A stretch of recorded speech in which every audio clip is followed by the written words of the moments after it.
Attention, attention, la pandémie de Covid-19 n'est pas encore terminée. Le virus circule toujours. Des morts et des cas graves sont régulièrement enregistrés. Que faire pour ne pas contracter le virus? Il faut respecter les gestes barrières, c'est-à-dire porter systématiquement le masque en tout lieu public et dans toutes les situations à risque. Éviter les regroupements. Observer la distance de sécurité d'1 mètre au moins entre individus. Se laver fréquemment les mains à l'eau et au savon ou les désinfecter avec du gel hydroalcoolique. Nettoyer régulièrement les surfaces ou objets avec lesquels les mains peuvent être en contact, à savoir table, téléphone portable, poignée de porte, volant ou guidon lorsqu'on n'est pas seul à conduire les véhicules ou que les objets sont manipulés par plusieurs utilisateurs. Pour tout savoir sur l'épidémie du coronavirus au Bénin, rendez-vous sur le site web www.gouv.bj/coronavirus. Ceci est un message du gouvernement de la République du Bénin. Bienvenue à tous à la une de cette édition, la construction de la route des pêches. La deuxième phase du projet vient d'être lancée à Ouida, la cité historique et touristique.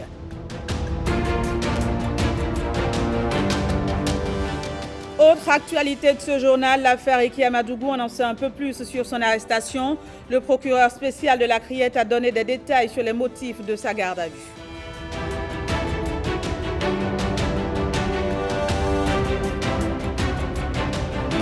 Et puis, dans un magazine que vous suivrez dans un instant, nous vous ferons découvrir les actions que mène la Fédération internationale de tennis pour inciter les jeunes à s'intéresser à ce sport.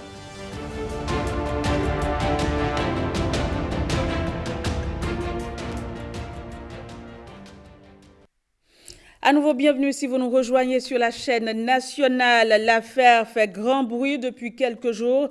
Vous le savez sans doute, Ricky Amadougou a été interpellé par la police. Hier matin, le procureur spécial de la Criette est revenu sur les raisons de cette interpellation.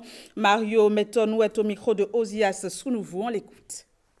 Le 3 mars 2021, vers 19h, Madame Ricky Amadougou a été interpellée par la police républicaine. L'intéressé avait été gravement mis en cause dans une procédure d'enquête ouverte le vendredi 26 février 2021 contre les nommés Ibrahim Mamatouré, colonel de l'ex-gendarmerie à la retraite, et Georges Saka. À l'étape actuelle, les faits ainsi qu'ils ressortent de la procédure d'enquête se présentent comme suit. Disqualifiée de la course à l'élection présidentielle d'avril 2021, Mme Ricky Amadougou et certains membres de sa formation politique ont, selon toute vraisemblance, formé le dessein de perturber le déroulement du prochain scrutin en perpétrant des actes de terreur de grande ampleur. Ainsi, le 24 février 2021 vers 22h30, Georges Saka, qui se trouve être l'un des plus proches collaborateurs de Mme Ricky Amadougou à Parakou, est entré en contact avec le colonel Ibrahim Mamatouré pour, dit-il, lui confier une mission importante et très sensible. Cette mission, prévue pour se dérouler en plusieurs étapes, devait commencer par le meurtre d'une autorité influente de la ville de Parakou sur un axe routier emprunté régulièrement par cette dernière. La mission devait ensuite se poursuivre par l'élimination d'une seconde autorité politique à l'occasion des obsèques de la première victime. Le but de ces manœuvres est de provoquer la terreur, le chaos et de parvenir ainsi à faire suspendre le processus électoral en cours. Le colonel Ibrahim Mamatouré accepte la mission. Les deux mises en cause définissent les modalités de la première opération avant de s'accorder sur son coût. La somme convenue est versée par Georges Saka au colonel Ibrahim Mamatouré dans la journée du vendredi 26 février 2021, un peu avant 11h. Juste après la remise des fonds, les deux individus sont interpellés par la police républicaine. De l'aveu du colonel Mamatouré chargé de l'exécution de la mission, il ressort que cette somme a été envoyée par Mme Ricky Amadougou. C'est ce qui justifie l'interpellation de cette dernière dans la journée d'hier et dans le cadre de l'enquête en cours. Il faut rappeler que l'atteinte volontaire à la vie des personnes, à leur intégrité ou à leur liberté, ainsi que l'enlèvement ou la séquestration des personnes, lorsqu'elle a pour but de contraindre indûment les pouvoirs publics à accomplir ce qu'ils ne sont pas tenus de faire, ou s'abstenir de faire ce qu'ils sont tenus de faire, est qualifiée de terrorisme par les articles 161, 162 et 163 de notre Code pénal. Et suite à cette interpellation de Ricky Amadougou, la télévision nationale a recueilli les avis de quelques Béninois sur le sujet. Je vous invite à les suivre, ils sont au micro de Ghislain Pouguet. La République, c'est d'abord le respect des lois, le respect des textes. Ce n'est pas parce que vous n'avez pas été admis pour participer à une élection que vous allez brûler le pays. On est désolé. Et puis, ce n'est pas une seule élection. Le Bénin, ça ne s'arrête pas en 2021. Doit-on appeler à ce que le Bénin, notre pays, puisse tomber dans de la violence? Je ne crois pas. Et c'est là où il faut en appeler à la responsabilité de chaque Béninois.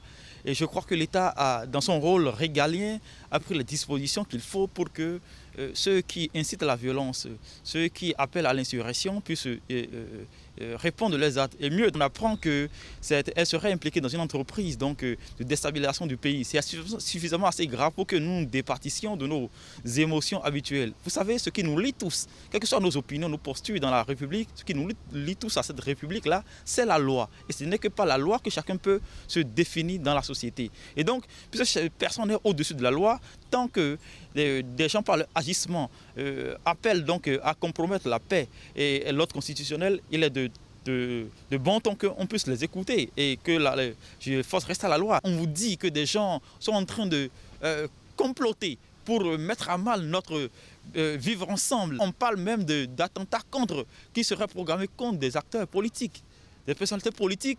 Je crois que nous sommes dans une situation suffisamment grave, assez grave pour que des gens soient écoutés. Toutes les fois où des gens doivent agir pour comprendre la paix, je trouve que l'État la République doit être debout pour les empêcher. La démocratie, ce n'est pas décider, c'est-à-dire que ce n'est pas placer son destin personnel au-dessus du destin de la nation. Donc je crois que le Bénin est suffisamment donc, averti pour que de pareils actes ne se produisent plus. Chaque citoyen de ce pays-là devra travailler pour la paix, la sérénité et l'État travaille déjà par son comportement, par les dispositions déjà prises pour que nous ayons la sérénité. Il ne faut pas que des personnalités ou des acteurs dans le pays, parce qu'ils sont fâchés, puissent prendre en otage tout un peuple. On est tenté de dire sans ambiguïté qu'il y a un plan de déstabilisation de notre pays. Et je ne crois pas que ça soit la meilleure option. Donc on ne croit pas qu'il serait souhaitable de rentrer dans un plan de déstabilisation.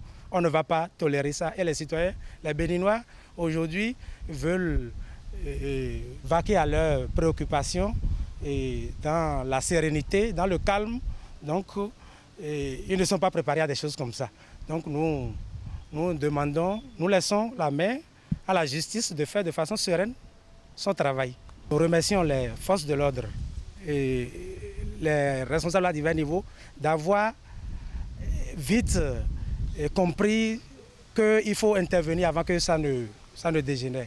Donc ça a été d'une grande utilité, leur intervention, et nous leur disons merci. Nous profitons pour dire aux politiciens inter-États qui essayent de déstabiliser notre pays tout en finançant une partie des acteurs politiques que ça ne se passera pas ici au Bénin. Qu'on laisse la justice faire son travail car là, ça a été de trop et ils sont trop avancés dans leur procédure. Je pense que si la justice ne fait pas son travail, ça ne va pas faire école. Il faut que la justice tape du poing sur la table et nous apporte la vérité. On dit il faut faire ci, il faut faire ci, il faut faire ci pour être candidat.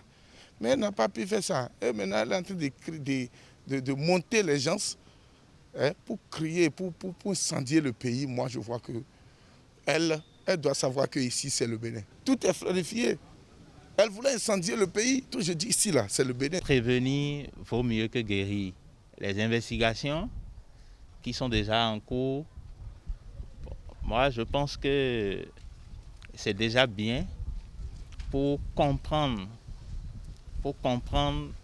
réellement ce qui se passe et ce qui est en train d'être cuisiné, tout ce qui peut entacher la paix et la transparence de tout ce que nous sommes en train de faire.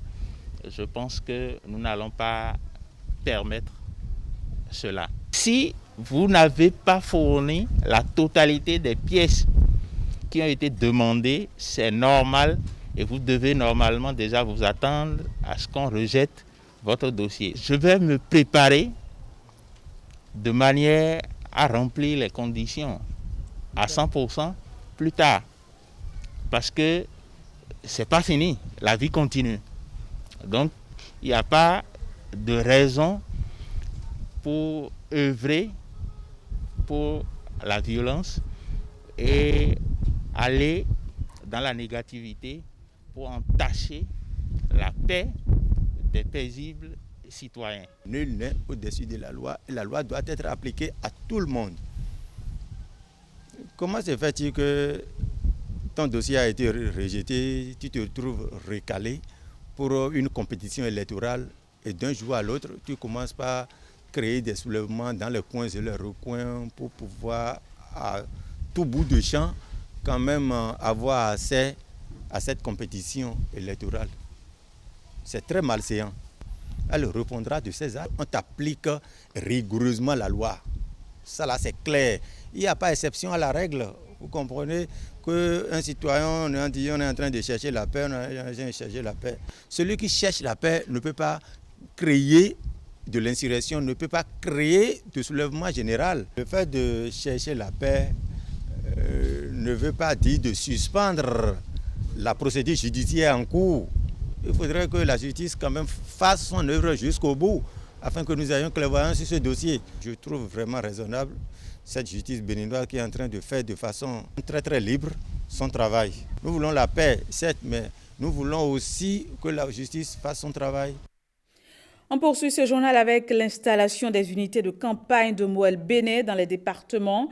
Le parti affûte ainsi ses armes en attendant le lancement officiel de la campagne électorale.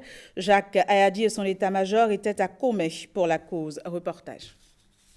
Premiers à accueillir leur état-major dans les territoires électoraux, les relais Mouel Bénin du Mono tiennent cette descente pour un vrai aiguillon.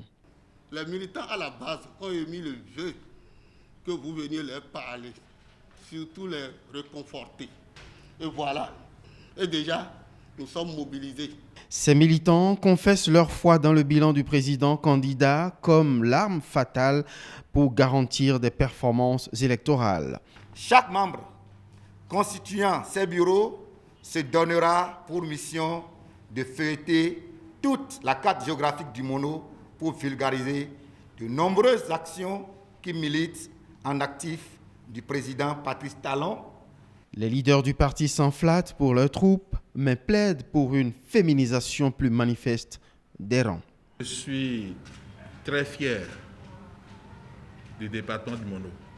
Vous devez aller partout pour le développement de notre pays parce que le bilan, il est là. Depuis là, c'est une seule femme que j'ai vue. Si vous êtes 6, trouvez une place à la femme. Sinon, il manquera le sel. C'est ça, non? Donc, chers hommes, merci d'y veiller et bon vent, bon courage. Rendez-vous au sommet. Et l'artiste local de pousser la chansonnette en écho aux professions de foi épanchées pour le 11 avril. Je vous l'annonçais en titre, la phase 2 de la construction de la route des pêches a été lancée ce jeudi à Ouida. La cité historique et touristique s'apprête ainsi à changer de visage. Le compte rendu avec Lénaïque Agbazao.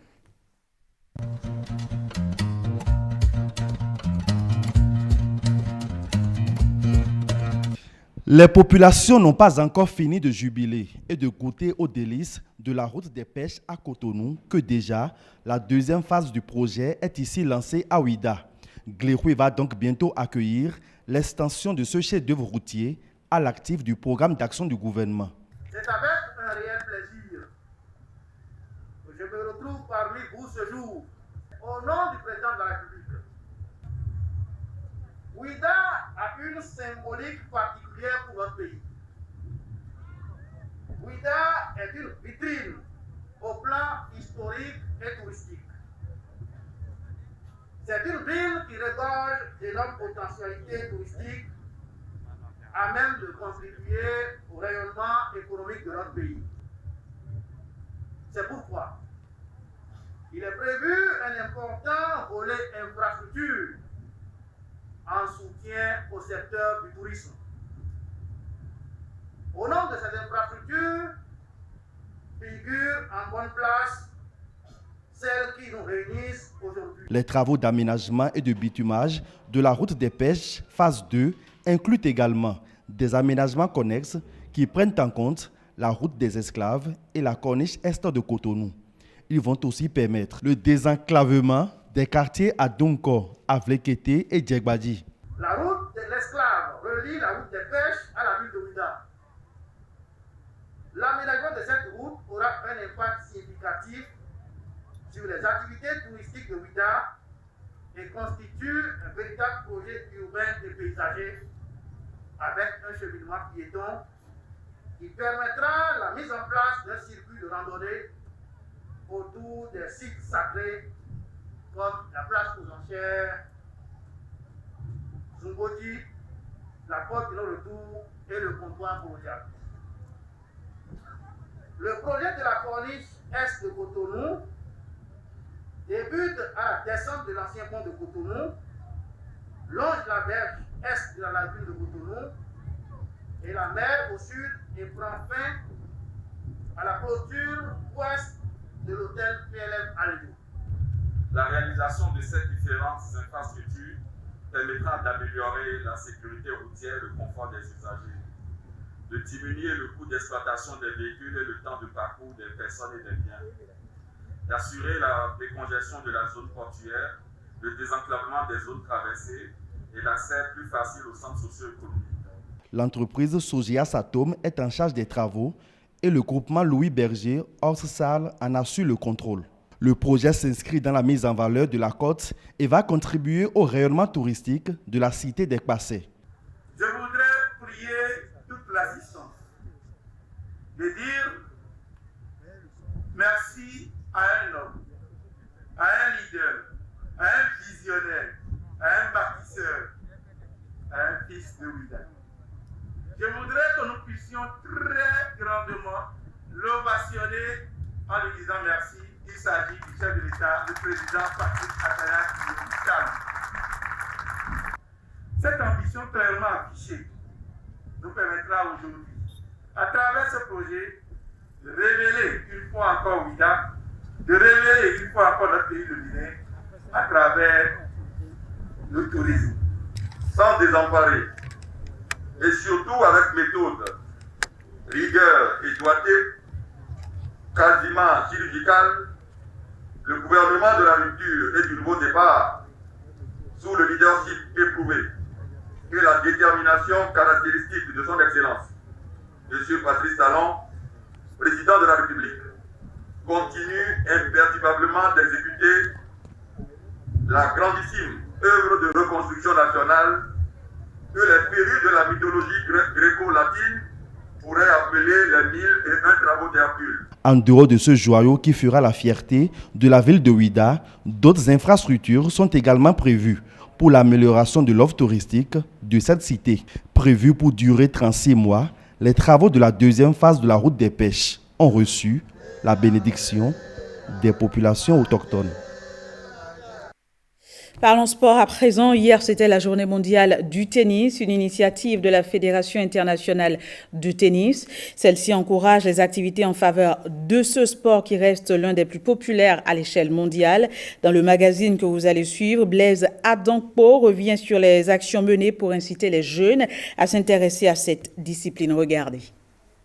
Le tennis est un sport de raquette dans lequel 2 ou 4 joueurs s'affrontent. Depuis 2013, l'ITF, entendez, Fédération internationale de tennis, a mis en place la Journée mondiale du tennis. Il s'agit pour l'instant de célébrer et promouvoir ce sport, notamment auprès des jeunes. Des matchs d'exhibition sont organisés tout au long de cette journée. Ils regroupent de nombreux joueurs de tennis qui s'affrontent sur les courts des 4 coins du monde. De nombreuses compétitions se déroulent chaque année dans le monde. Il s'agit de l'US Open, Roland Garros et Wimbledon. Plusieurs grandes stars se sont distinguées par les titres au cours des 10 dernières années. Il s'agit notamment de Roger Federer. Le Suisse a remporté 20 tournois du Grand Chelem et 6 Masters. Le Serbe Novak Djokovic a remporté 18 tournois du Grand Chelem et 5 Masters. Et l'Espagnol Rafael Nadal a à son palmarès 20 tournois du Grand Chelem. L'Américaine Serena Williams, chez les femmes, est considérée comme une grande icône de ce sport. Le tennis s'est peu à peu médiatisé et est pratiqué sur tous les continents. En Afrique, on compte des milliers de pratiquants. Au Bénin, plusieurs jeunes hommes et femmes prennent d'assaut chaque jour les différents cours. Plusieurs compétitions sont aussi organisées pour réunir, jouer et amener les jeunes à la pratique du tennis. Les initiatives sont nombreuses en matière d'organisation de tournois. Au cours des matchs, des jeunes ont su se révéler au public sportif béninois. Gloriana Naoum, la championne du Bénin et récente vainqueur de 3 trophées au tournoi ITF 4 Junior de Dakar au mois de février dernier, est l'une des révélations de ce sport. C'est aussi le cas de Kamine Bekoundé. Loin de leur terre natale, elles font parler la foudre à leurs adversaires. Chez les hommes, Alexis Clegou passe la main petit à petit à d'autres garçons comme Magloire Yakba, Arnaud Sewanou et Sylvestre Monou, vainqueurs du tournoi ITF 4 des 16 ans et moins et champion du Bénin catégorie junior. C'est pour promouvoir et développer le tennis au Bénin que l'Association des fédérations nationales francophones de tennis a décidé d'installer une académie de tennis. C'est un projet qui voit le jour grâce à la volonté du gouvernement. Il a pris le projet à bras-le-corps. Dans quelques mois, l'édifice sortira de terre pour former les jeunes garçons et filles d'Afrique et du monde à la pratique de la balle à la raquette. C'est dans ce cadre que le Bénin a accueilli une délégation de l'association pour exposer au président Patrice Talon les derniers détails de ce projet. Faire du Bénin une terre de tennis d'une part, créer des champions et développer ce sport pour l'ensemble des populations d'autre part, tels sont les buts visés par la construction de l'académie. Donc c'est vraiment ce que nous avons suggéré à Monsieur le Président, de se mettre en position donc d'atteindre cet objectif-là, avec des moyens qui sont d'abord la création d'une académie du tennis, qui sera un lieu de pratique du tennis loisir, comme je viens de le dire, un club à peu près classique, mais qui sera aussi un lieu de formation des jeunes élites. La première annonce forte que je voudrais faire, c'est que le gouvernement du Bénin a déjà mis à disposition le domaine et nous avons retenu que la maîtrise d'œuvre de ce projet, donc la partie études, soit immédiatement prise en charge par notre pays. L'idée étant pour nous d'offrir un espace de formation à tous nos jeunes talents, en même temps à tout le personnel d'encadrement nécessaire pour la pratique du tennis. C'est une académie francophone ouverte sur le monde, aux Suisses, aux Belges, aux Canadiens et aux Caraïbes, bien sûr, de Madagascar à Pondichéry, je dirais quasiment. Donc cette ambition a pour population cible les jeunes de 9, 10 ans jusqu'à 14 ans, après quoi ils doivent, aller vers leur destin tennistique peut-être. Le tennis reste et demeure un sport pour tous. Dès le plus jeune âge, on peut apprendre à y jouer. Au niveau de l'équipement, il suffit d'avoir une paire de baskets confortables, une raquette en bon état et une balle rebondissante. Reste à trouver un cours, mais on peut aussi s'entraîner tout seul en frappant la balle contre un mur. Les responsables des ministères et les auditeurs reçoivent une formation approfondie sur les concepts et méthodologies de l'élaboration de la cartographie d'un plan d'audit et de gestion des risques. La formation s'étend à tous les ministères. Précieuse Akwehonou et Michel Egbe. Prévue pour durer jusqu'au 20 mars prochain, cette formation est la première du genre, organisée à l'intention des auditeurs et des cellules en charge des risques au sein des ministères. Ces différents acteurs vont être formés aux méthodologies pouvant leur permettre de mieux élaborer la cartographie des risques. C'est une formation à la fois qui va renforcer la capacité de nos responsables, des inspecteurs, des IGM, des inspecteurs généraux, des ministères, mais également des directeurs, des responsables à divers niveaux. Parce qu'une fois que vous arrivez à cartographier les risques, on va voir comment arriver à les maîtriser, comment arriver à les contrôler et comment également arriver à les éviter. La cartographie des risques est un outil essentiel pour l'audit basé sur les risques. À l'opposé de l'audit classique, ce nouveau concept permet d'évaluer les difficultés qui freinent l'atteinte des objectifs que se sont fixés les ministères. En fait, il y a deux phases. Ça, c'est la phase d'élaboration de la cartographie des risques. À partir du 31 mai, nous allons commencer la phase de l'audit basé sur les risques. C'est-à-dire la carte que nous allons élaborer maintenant à l'issue de cette première phase va servir à faire un plan d'audit. Désormais, le gouvernement du Bénin privilégie l'audit basé sur les risques pour améliorer la performance des administrations publiques. Le présent atelier est dirigé par Souleymane Serré, expert consultant. Béninoises, Béninois, la Covid-19 tue lorsque les cas positifs ne sont pas diagnostiqués à temps. Pour éviter d'en être victime, le dépistage précoce est la solution. Il est indispensable d'aller en consultation dès l'apparition du moindre symptôme. Pour rappel, les signes courants qui font penser à la Covid-19 peuvent être la fièvre, la perte du goût ou de l'odorat, l'éternuement, l'écoulement nasal, la toux, l'irritation de la gorge, les difficultés respiratoires, etc. Dès l'apparition de l'un quelconque de ces signes ou de plusieurs à la fois, rendez-vous immédiatement dans l'un des centres de dépistage ouverts sur toute l'étendue du territoire national ou dans un centre de santé ou appelez le numéro vert 136. Pour tout savoir sur l'épidémie du coronavirus au Bénin, rendez-vous sur le site web www.gouv.bj/coronavirus. Ceci est un message du gouvernement de la République du Bénin. Voilà, ainsi se referme ce journal que j'ai eu du plaisir à vous présenter. Merci de l'avoir suivi. Au revoir et à demain.